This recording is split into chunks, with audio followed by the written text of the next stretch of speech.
Welcome back to the Horse Racing Show, one of our favorite people, appearing now for the third time on our podcast.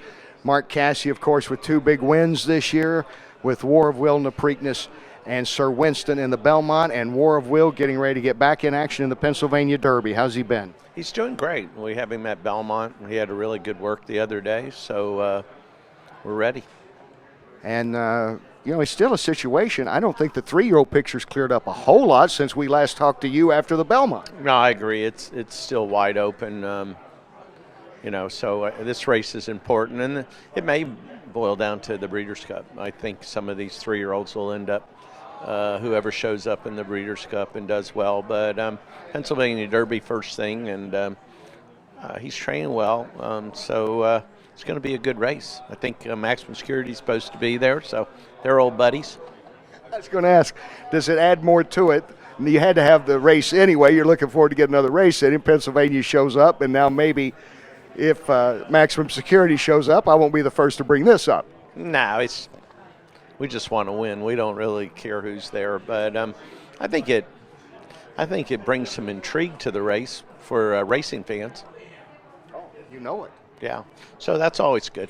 It's a little Red Sox Yankees, maybe. Yeah, maybe. Hopefully we can come out on the right side of this one. How about Sir Winston? What's up with Sir Winston? Sir Winston's doing very well. He's at our training center in Ocala. He's back training. Looks great. Put on about 100 pounds. I want to try to get a start into him towards the end of the year, so we could possibly be, ready for the Pegasus maybe, and then Dubai and Saudi Arabia, those big races. So that's the plan. I just would like to get one race into him by the end of the year. If everything goes well with War of Will in the Pennsylvania Derby, Mark, do you think about, is this can you get one more in before the Breeders' Cup Classic, or would that be it?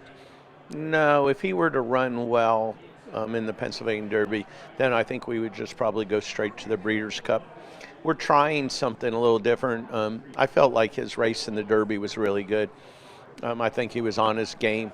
And we came into that off of like 6 weeks, I believe. So that's why we went ahead and gave him a little more time. We didn't come back in the Travers. We gave him some time, and I think he likes it. The one thing he really likes is cooler weather. So he really thrived in Saratoga, and even at Belmont now it's been a little cooler. So I just hope we'll have a halfway cool day at Parks. That's kind of important for us. Okay, so you got your computer. I walked by earlier. You're doing all your work. You're looking at the sales catalog and figuring out all your races and everything else, all at the tip of your finger. It's modern technology's fun. Yeah, it's actually amazing. I have all my training charts on here. I get videos of our horses breezing, and if you opened it up right now, you'd see I have like 5 condition books that I'm going through. So, and then of course on my iPad I've got the sale. How's this sale going, do you think, so far? I know we're in the early stages, day 2. Well, 4.1 million. Well, wait a minute. As I just asked, Hips 274. Who was that? Was that same Curlin? Curlin? Yeah, 4.1 million.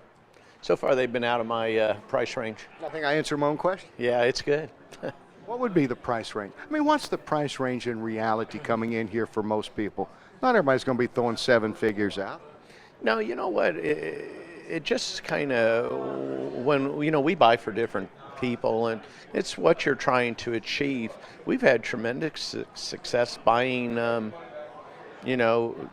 cheaper horses. I was going over some numbers today with a friend of mine. I think we bought 5 or 6 horses that went over $1 million for less than $50,000.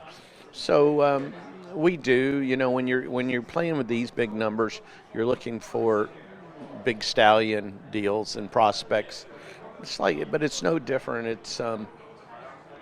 These are the home run hitters, and the problem with home run hitters, they hit home runs, but they strike out more than they hit home runs. Where me, I kind of like getting those guys that hit singles, and every now and then the single guy will nail one and he'll pop it out of the park. So, we bid on a couple. We've been outbid here, but you'll see us more active next week and the week after. Yeah, and as we point out on the show many times, because people automatically think, well, if you buy a big horse, that means big results. Only one Kentucky Derby winner ever sold for 7 figures, Fusasi Pegasus. Well, if you look, just any recent success, the big numbers haven't been that successful. A lot of times, big numbers brings big disappointment. Personally, I like to spread it out a little bit more, and because I always say there's not a big difference between a $200,000 horse and $1 million horse, but 800,000. There's a big difference in the price you have to pay, but not a lot of difference when you put one horse against the other horse.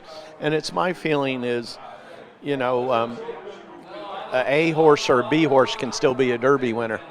It's tough if a F horse or a D horse to be a Kentucky Derby winner, but there's not a lot of difference. So it's just a lot of what you want to do. Obviously, we have a lot of foreign money here now, and for the most part, the world's a richer place, and it used to be, not that long ago, if you came to sale and you had, we'll say $500,000 to buy a horse, you could pretty well buy anything you want. That doesn't work anymore. And like you said, and I think this is right, make sure I'm getting this right, a lot of these $4 million, $3 million horses are going to sell in the early couple of days here. That's almost not long range, not even talking about getting to the track in a year or two. That's talking about going to the breeding farm in 3 or 4 years. Well, yeah. Well, what happens is when you buy those type of horses, you're hoping if you're successful, they can be worth $25 or $30 million. It's tough. It's tough to go and buy a horse for $25,000 or $30,000. They just don't have the pedigree. For the most part, no matter how successful they are, there's a limit to what you can get later on. Now what we're seeing is a lot of these owners are buying in partnership to spread out their risk. And the thought is there, look, it's just as much fun to own a third of one or a quarter of one as all of one. And if we're right and we're successful we're going to get big money. We talked earlier to a guy named Mark Casse, I believe you know.